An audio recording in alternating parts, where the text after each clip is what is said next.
अस्सलाम वालेकुम नाज़रीन। सुल्तान नूरुद्दीन जंगी अपने ख़ानदान का दूसरा हुक्मरान था। इसके ज़माने में दो यहूदियों ने रसूल अकरम सल्लल्लाहु अलैहि वसल्लम के रोज़ा मुबारक को नुकसान पहुँचाने की नापाक जसारत की, जिन्हें सुल्तान नूरुद्दीन जंगी ने मौत के घाट उतार दिया। कहते हैं कि एक दिन सुल्तान नूरुद्दीन जंगी चौगान खेल रहा था कि एक सिपाही उसके पास आया और कहने लगा कि हजूर, मोहतरम काजी साहब ने आपको एक मुकदमे के सिलसिले में इसी वक्त अदालत में तलब किया है। ये सुनते ही सुल्तान खेल छोड़कर फ़ौरन उस सिपाही के साथ काजी साहब की अदालत में जा पहुंचा।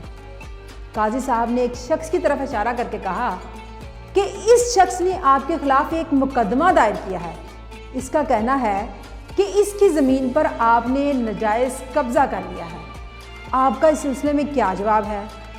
सुल्तान ने नहायत अदब व एहतराम से कहा कि इस शख्स का दावा दुरुस्त नहीं, ये ज़मीन मेरी अपनी है और मेरे पास इसके सबूत भी हैं। काजी साहब ने कहा कि आप वो तहरीरी सबूत अगली तारीख को अदालत में पेश कर दें।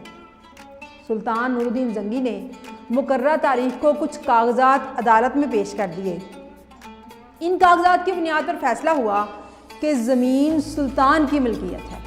सुल्तान ने फैसला सुना और काजी साहब के सामने ही कहा कि अब मैं ये ज़मीन अपनी तरफ से उस शख्स को देता हूँ जिसने मुझ पे मुकदमा दायर किया है।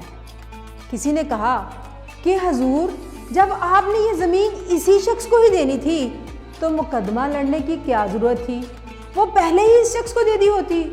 सुल्तान ने बड़ा खूबसूरत जवाब दिया कि अगर मैं अदालत के फैसले से पहले ही ज़मीन इस शख्स को दे देता तो लोग कहते कि मैंने वाकई ही इस ज़मीन पर नाजायज़ कब्ज़ा कर रखा था और अदालत के डर से मैंने कब्ज़ा छोड़ दिया। अब जबकि अदालत ने मेरे हक़ में फ़ैसला सुना दिया है और सब लोगों को मालूम हो गया है कि ये ज़मीन मेरी है, तो मैंने अपनी तरफ से ये ज़मीन इस शख्स को दे दी ताकि इसके ऊपर कोई बुरा असर न पड़े।